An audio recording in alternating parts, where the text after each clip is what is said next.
Welcome to Buckets, brought to you by FanDuel Sportsbook. My name is Matt Moore. I'm the senior NBA writer for the Action Network. Thanks for joining us on this Memorial Day. Appreciate you guys being with us, listening to us on your holiday. Hope you guys are enjoying it, safe, healthy, happy. Thank you to all our veterans. Appreciate your sacrifice. This show is about betting, and we're going to talk about betting Game 7 of the NBA Eastern Conference Finals between the Miami Heat and the Boston Celtics in what we've all kind of come to agree at Action Network is a complete clusterfuck of a series. To help me try and figure out how we bet this game in torturous fashion, I've got Joe Dellera, props master, and WNBA fire god Jim Turvey. If you are not listening to the WNBA pods, we've gotten like Matt Mitchell had a message about the feedback and all these types of things. If you're betting, you want to make money. I can't be more clear about this. Jim is making oodles of money right now betting NBA and slaughtering what are very soft lines. So you need to be following him in the Action Network app, which is the best way for you to track your picks and get up the second information for the bets and money incoming are. And you need to be following him to track all these great props, as well as Joe Dellera with all his prop action as well. We will go around the table. We will give our best bets for Game 7 between the Miami Heat and the Boston Celtics after the Boston Celtics blow a 10-point lead in the fourth quarter and then are saved after Marcus Smart takes a turnaround fadeaway three-pointer because they adequately covered Jimmy Butler or Jason Tatum, only for Derek White to add to NBA playoff lore with a putback with less than a second remaining. Just absolute insanity that game was. I couldn't believe that shot was in time. I was very thankful that I didn't bet that game. Very, very happy with all of that. This game, the Boston Celtics, predictably, right back up to 7.5. 7.5 point favorites in a Game 7. There's not been a lot of Game 7 teams that have been favored at this, but it's more than you'd think. There's been a handful of teams that have been favored by more than 5 points, up to 7 points in a Game 7 at home. Total in this game, 203.5. Open 203.5, stayed 203.5. That's where it's at right now. Early indications in the Action Network app, 85% of the tickets are on Miami plus 8.5. 98% of the money right now coming in on plus 7.5. 68% of the tickets are on the over, but 86% of the money is on the under. We'll get into this. We'll go around the table. We'll do our best bets, and then we'll go back through and we'll give the cap on them. Joe, we'll start with you. What's your best bet for Game 7? So I like Al Horford to go over 1.5 stocks. I like Duncan Robinson to go over 8.5 points. And I like the Boston Celtics team total over 105.5. And I'm dabbling with some alts there too, I think. Jim Turvey, what's your best bet for Game 7? Yeah, a couple player props as well. I got Jason Tatum over 8.5 first quarter points. I have Jimmy Butler under 34.5 points plus assists. And I have Marcus Smart under 5.5 assists. Okay. You'll notice that neither of these gentlemen took a side or a total in this game. Cowards. Because they're cowards and completely terrified. Unlike me, no, I'm just kidding. I'm not taking the side either. Are you insane? I have an entire article about why you should not bet the side in this game. Check that out on Action Network. Mine's the under, 203.5. Let's keep it simple, baby. Let's roll through these props, and then we'll get to my take on the under in this one. Joe, start with Horford over 1.5 stocks. Give me the cap on that and why you like that spot. So Horford's honestly just been dynamite, right? Like as long as he's playing enough minutes, and that's really been the big thing for him. And we've seen this now over the past couple of games where Boston has been winning, and we've seen his minutes increase each game. So I think he just played 31 minutes, which was the most minutes out of any Boston big in Game 6. And the big thing with him is he's versatile on both offense and defense. And I think that's what's so valuable, what keeps him on the floor, right? So even though his shot's been a little iffy or so far this season, he's still been great as a rim protector, clogging up the passing lanes. And he's now had back-to-back games with 2 stocks, and he has 2+ in 4 of 6 this series, as well as 9 of 12 versus Miami during the last 2 playoffs. Additionally, as long as he's got minutes, he's good on this number. He's hit the 1.5 in 84% of playoff games this season. So I expect big minutes out of him in a must-win, obviously must-win Game 7. And I think that he can get over this 1.5 line. Doesn't feel like they're going to pull back on him. It doesn't feel like they're going to pull back and play someone else instead of him. Doesn't feel like they're going to it's very rare that you would see any sort of like switch up in a Game 7 environment. You're not going to see exactly adjustment in terms of the minutes and rotation. only 17 minutes for Robert Williams III, the Time Lord in Game 6. So hard to blame on this. I don't know, because I think there's gonna be enough switches onto Butler. There's gonna be enough probably shot attempts from Bam. Bam's gonna have to try and be aggressive, and quite honestly, like Horford's hands are good enough to create a play that's either a steal or a block, depending on how they grade it. But that's why I think the Stocks play is really exactly smart. Jim, what do you think about that one?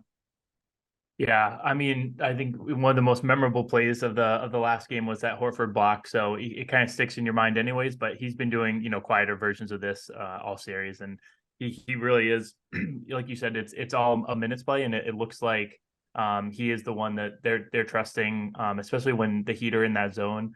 I think he's really valuable to have out there for the offensive side of things, and then that's going to translate to his production on the other side of the court as well. Yeah. Let's flip over to Jim, and we'll come back for your Duncan Robinson spot. Let's talk Tatum over 8.5 first quarter here.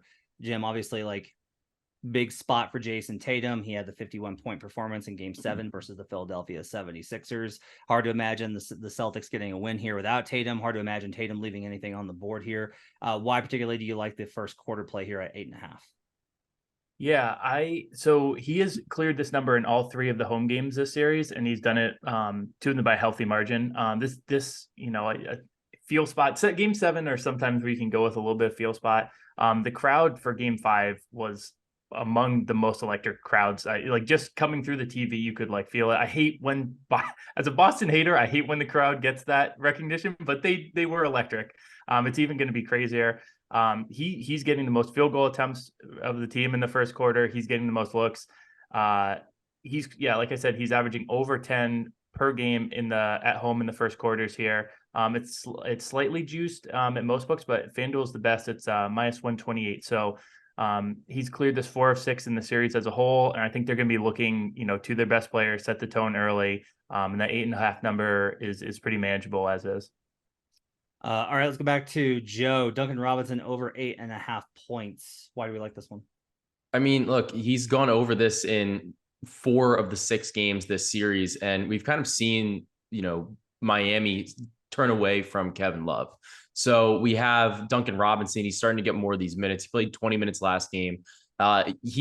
Honestly, I think he had a little bit of bad luck. I think the moment was a little big for him in a couple of those shots at the end of the game, right? Where he missed kind of 2 threes like late in the fourth quarter. But the thing is, he was in late in the fourth quarter of a close game, and he did score 13 points, 5-11 shooting. I like the points as opposed to the threes. The threes is pretty heavily juiced at 1.5.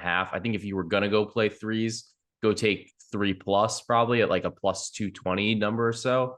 But he gets enough shots like in layups, just in back cuts because of the movement that he's had for this offense. So I think that there's some value there. Gabe Vincent played a ton of minutes, and Duncan Robinson still played 20 in this game. So I think that as Miami's kind of shortened their rotation, similar to the Al Horford cap, where it's like, look, that seems to be what Boston's doing. This seems to be what Miami's going to go with, and I think they need Duncan Robinson's spacing on the floor.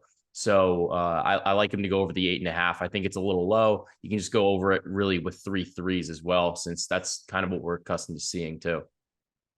Okay, I'm not asking you to make a bet on this, but I'm asking you, who do you think wins this game? Boston. Okay, so in losses, you're looking good here. In losses in the postseason this season for the Miami Heat, Duncan Robinson has gone over 8.5 points in 5 of 7. Yeah. So even if they lose, he still goes over this number, and it may be a situation where it's like they need offense so badly that they play Duncan Robinson more minutes, right? Like, you're trying to use their offense late. Now this goes against mine, because in under games, Duncan Robinson has only gone over this number in 2 out of 6. Yeah, I think the concern, right, is like in Game 6, we saw only 90 possessions for each team. So, when shots are at a premium, is he going to get the shot, or is it going to be somebody like, is Jimmy going to want to take it? Is Bam going to take it? Like, is that how they're going to go about this, right? but it does seem like they need to do something, because Jimmy like hasn't really looked good. And I know Jim's probably going to talk about that coming up, but Jimmy hasn't really looked right. I think they need to find some offense somewhere else. And Duncan Robinson's like not a guy where you can just leave him open. Like you leave him open, he's probably going to make that shot. He's an excellent 3-point shooter. He's an excellent knockdown shooter at the end of the day. And, Boston might just say, we're going to sell out. We're going to stop Jimmy. Like if you want to beat us with Duncan Robinson, Caleb Martin, Max Strus, like go for it. But we're not going to be beat by Jimmy Butler in Game 7. Well, let's go right there because Jim's got Jimmy Butler under 34.5 points and assists. Jim, let's get the cap on that. Yeah, so I started off looking at points. I don't mind that. It's a little heavier on the juice, and to be honest, I am leaning with you, Matt, on the under. It's why of these 3 plays, I think the Butler under is my favorite of the bunch. As to what Joe just said, last game really it didn't look like Jimmy was like missing easy looks. It kind of looked like they weren't biting on the fakes. They were, they had the hand up where you need to be, but not sending him to the line as much. He still got there a bunch in the fourth quarter, of course. That's what he's going to do. But he's only cleared this 34.5 number once all series, and this is the lowest total on the board. And I see it even going under that number. So this number is really high in my opinion. It's when you do the points plus assists, it's weighted heavier towards the points anyways, right? Because that's a much bigger chunk of what you're going to do. So the cap was on the points, but I like throwing the assist in there because we've all seen in these Game 7s where when it gets to like really crunch time, the ball just does not move as much. And sometimes that crunch time can be like the second half of the fourth quarter. Like those final 6 minutes can just be trading kind of isolation possessions, and it's ugly, and it doesn't lead to a lot of scoring, and it certainly does not lead to a lot of assists. So getting this, at this prop that he's only cleared once for the whole series, regardless of, a Game 7, a final 6 minutes of a tight game, which there is a world in which Boston blows them out and there's, some garbage time, but Jimmy isn't the type of guy either to kind of fill up the stat sheet in a losing effort. If the game's over, I don't see him, trying to pad his stats. So of the 3 props, I think this is my favorite, the under 34.5 points plus assists. Yeah, it's interesting you mentioned that because there was somebody that did that in a Game 7 that actually like came back in and was still putting up points and plays late in the game, even though it was decided. That person also won MVP this season, Jim. So I think you're right that I think you're right on this. My concern, I think, is that you're like, how much do you feel like you're dependent on the whistle here? Because that would be my concern, is that like Jimmy just lives at the line in this game. No, 100%. And I think there's that. And I think there's the fact that you're betting against Jimmy Butler in a Game 7.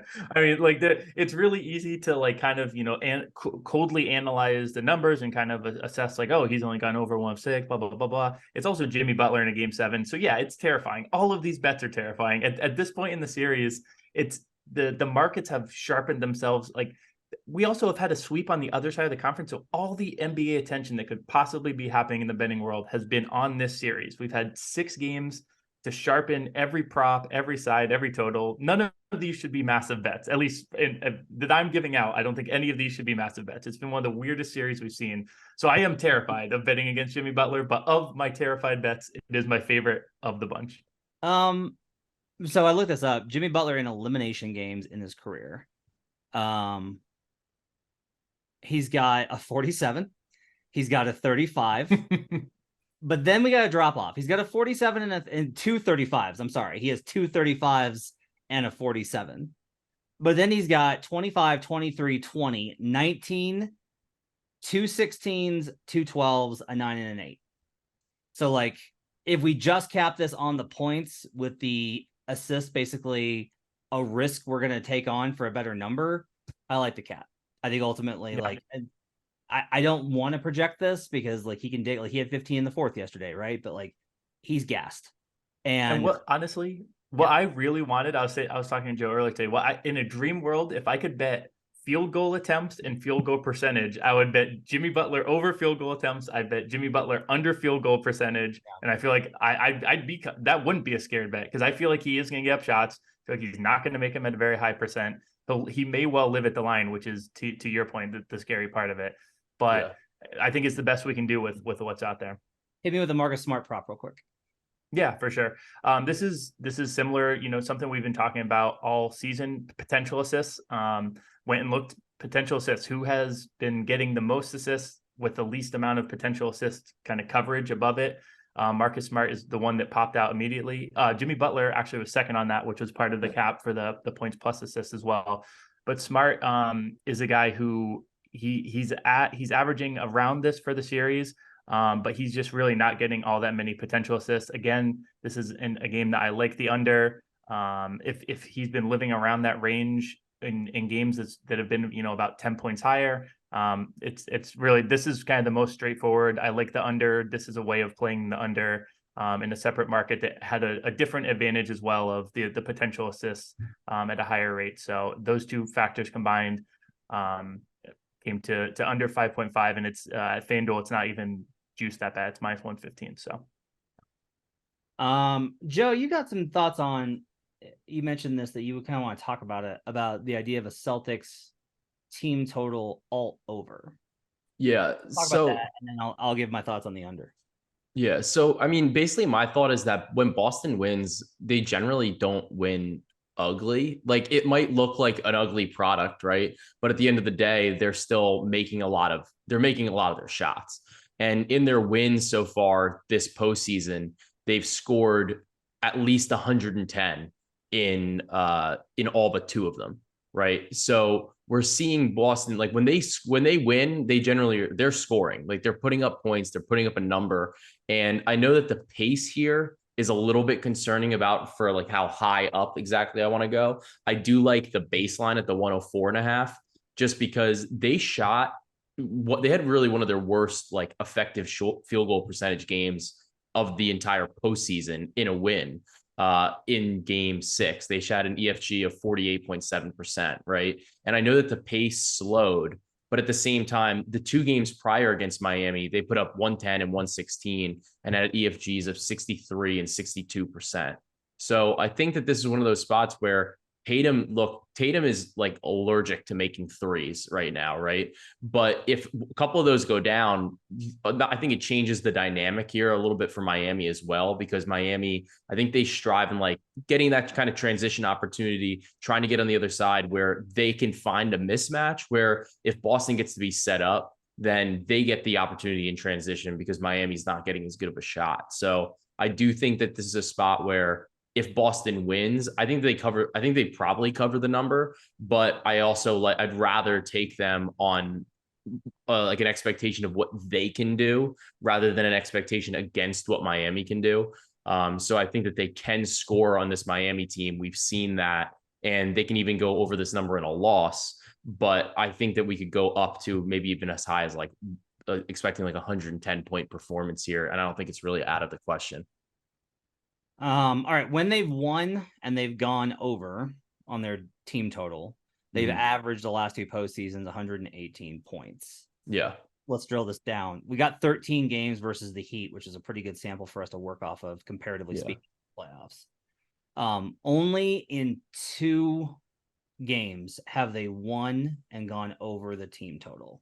Yeah. So we're 2-11 on Celtics team total over and a win. Everything else is either a loss and a team total over or a win and a team total under. Yeah. So I would kind of hesitate on that. Yeah, I know part of why I liked it too is like, because I was on it in game 5, right? And it was 111.5. Right. And honestly, the only reason they didn't go over is because they were blowing their doors off so bad. And then they put in all the like the bench guys and they didn't make a shot for 4 minutes. So I don't know if we see that necessarily here. I mean, it's possible, I guess. But I mean, even then, like Sam Hauser just bricked like 7 threes in a row. I mean, if one of those goes in, you hit that. So, and then you're looking at them going over their team total in 2 of the 3 wins, even this series. So I just think that what Miami's putting out there defensively is just not great right now, especially, like I think they're going to play more Duncan Robinson because they need the offense. That's probably not great for Miami's defense either. All right. I'll tell you about why I like the under. and the under can hit with a Celtics team total over. I'll get to that in a second. Mhm. First, I want to let people know about the home team, which that's been like a pretty solid thing, right? Is like we go back and we're just like, oh, the home team usually wins game 7. And like some of that's like your role players usually hit shots at home in game 7, you're out of adjustments, and it's just like who can throw the ball up and it goes in more. That trend has faded. So since 2003, home teams in the game 7 are 44-21. Awesome. Incredible mark straight up. That's amazing. Since 2013, 22-14. Okay, not as good, still solid. Since 2018, 9-10, and not including the bubble, 7-8. And the last 3 seasons, home teams in game 7 are just 3-5. And I wrote about this in the Action Network article, which is like, it's saying it's fascinating because we have a larger, more robust sample that indicates one thing, and we have something that's much closer to how the game is played now that indicates another. But you can also poke holes in it because you can look at things like the 2016 Warriors collapse, right? Like that's a one-off situation that's unlikely to occur again, but you can poke holes in all these little individual things. But I do think that's interesting. What is also interesting, however, is that favorites have been awesome in game 7s. Favorites in game 7 since 2003 are 46-19, 71%. Since 2013, last 10 years, 67%. Since 2018, 63%. And since, not including the bubble, since 2018, 69%. So like, And that's spread or money line? that's money line. Okay. The ATS performance is still hovering about between 55 and 60% across all these as well, though. And Yeah. Boston in particular, when they win, they cover. So like, Yeah. I will tell you that while I, much like Joe and much like Jim, am a coward, will not be betting this game on the side, I would tell you the only side I would bet is Boston. That is the only way I can bet this game based off of they're the better team. Favorites have won these matchups. They are at home. The Celtics have, like, Brandon was really smart in the article that he wrote in the Action Network, and he talked about it on the podcast too. If you were going to get a 3-0 comeback, it was going to have to be a team like this in this spot. It was going to have to be a team that was decidedly better with the kind of variance, with the kind of performance, with the kind of model that this team has. So, like, again, I don't want to bet it, but if you're going to bet anything on the side, I think it's going to have to be Celtics. Under, though, I love. Look, I play these not blind, but almost blind. The trend is great. 2003, it's 82-48, 63% in game 7s. Since 2013, it's 61%. Since 2018, it's even stronger. It's 28-10, 74%, including 67%, not including the bubble. Unders in Jason Tatum game 7s are 5-2. Unders are 2-1 in Jimmy Butler game 7s, 1-0 in his Heat tenure.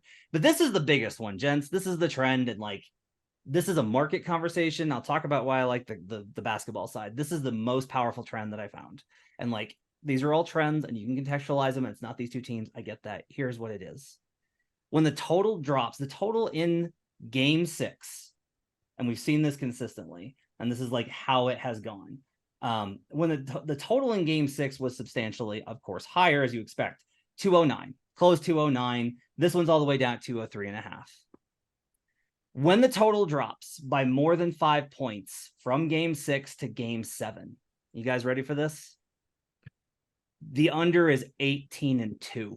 That's gross. Like 90%. And you go, oh, so it's like directional, right? Of like, oh, so the bookmakers are moving it down because they know it's going to go under. No, it's that they know that the bettors are going to bet it, but they can never get it low enough. You can't put it down low enough. You can't get on. I know it's 203.5 in a 2022 game. Like, I get it. Does it make you nervous at all that it's sat at 203.5 and it hasn't, like, you know, like it sounds like there is more money on the under, but does it, like, I feel like I'd be a touch nervous that it hasn't actually moved lower. You know what I mean? I mean, welcome to betting Celtics Heat, Jim. It's nothing but terror. You can kind of get Celtics team total over 104.5 and like an under 204.5 at plus 500 out there. So, which feels a little juicy. Jim, I would tell you that, you know, based on our action stuff on Pro, here's like an indicator. I would tell you, like, it does make me nervous. And one of the reasons it makes me nervous is all of this money is coming on the under. Mm-hmm. but it hasn't sparked a line move. So the Yeah. books are like, okay, fine. Yeah, it's one of those things that I feel like people talk about it, right? Like, and like a lot of these trends that like people talk about, they know about it, they see it, and then I'm like, does that impact, like the book's like, we're going to take a position here, like that's fine, because we know, especially kind of like we mentioned before, when Boston wins, they score. So are the books basically going to say like, look, maybe Boston can just blow their doors off and like this total goes over? But I don't know. I have an amazing thing for you here. In the last two postseasons, when the Celtics shoot 35% or more, we know that they're great in terms of win-loss percentage. Yep. But what you don't know is that their scoring allowed average drops from 107 to 103.9. Oh, They play better defense, and more consistently, the opponent team total under is about 58% in games when they shoot better than 35% from three, and it correlatively increases when they go above 40%. that's interesting. Think about, I feel like it matches the eye test so much too. So this is what we're saying here, and like this is where I've gotten to with them. If they're not hitting threes, they get away from their process. They used to be a team that was like, we're going to defend first, and then we're going to run, and we're going to use threes to buffet our offense. But like we're a switch all tough defensive team. Now they are a high octane offensive unit. That's who they've been all year. They were putting up ridiculous numbers in January when we were telling you not to bet them. When they're not hitting threes, their defensive process goes away, and they wind up allowing transition buckets, because even though there's a lot of messy data on this, you are talking about jump shots, which have a little bit more rebound variance in terms of location. So it's going to spark a few more, at least longer runouts. Yeah. On top of it, if they're making threes, they're able to set that half court defense, and they really do slow opponents down. Yeah. And this to me is the factor. Yeah, I thought it was interesting too. Like in game 6, towards the end anyway, it was surprising because it seemed like earlier in the series, Jimmy was like targeting Derek White, right? Yeah. And then at the end, like Derek White was locking him up pretty good. So I'm wondering if that's like a Jimmy injury or what that is. But it does seem like Boston's figured out a couple things, because Miami just is limited offensively. They really don't have a lot left. So the ways that this game can go. Boston hits a bunch of threes and blows them out, and Miami puts up a pitiful number. Boston struggles. It's a nail biter, and one team or the other wins, but it's ugly, ugly, ugly. Miami hits threes, and the Celtics offense completely falls apart. Now, that's like the nightmare scenario, because that's like, I lose that one. That's the first 3 games of the series. Is that the Heat shoot lights out, the Celtics don't hit anything, and the over hit in all 3 of those games, right? Yeah. That's where this goes. Option 4, I also lose, which is like both teams go supernova in game 7. It's an outlier game 7 performance. It doesn't match up with anything we've seen from history, but that's fine. Like those are things I'm willing to risk. For me, the more likely weight of outcomes occurs with one of these teams hitting threes, the other team not hitting threes, or factoring in neither team and like it being an absolute dogfight right to the end. So I will take the under 203.5, and I will live with myself regardless. Small plays, people. Small plays. I just put it in on our I put it in on FanDuel. I put under 203.5, over 105.5 for the Celtics at 7-1. Let's go. That needle. I like that. Like it's a small play, but I think it kind of goes with what we've been talking about. All right, that's got to do it for Buckets. Thanks for joining us, everybody. Make sure to have yourselves a great Memorial Day weekend. Enjoy Game 7. We'll be back on Tuesday morning with your NBA Finals Series preview with Brandon Anderson. Make sure to follow both Joe and Jim in the Action Network app, especially during this WNBA season and throughout the rest of the NBA playoffs for all their prop plays. Those guys are geniuses. I will have them back on for a props episode later in the week. Thanks for joining me, gents. And thanks to David Payne for doing the work on the holiday. Hope you have yourselves a great Memorial Day weekend. Till next time, let's get buckets.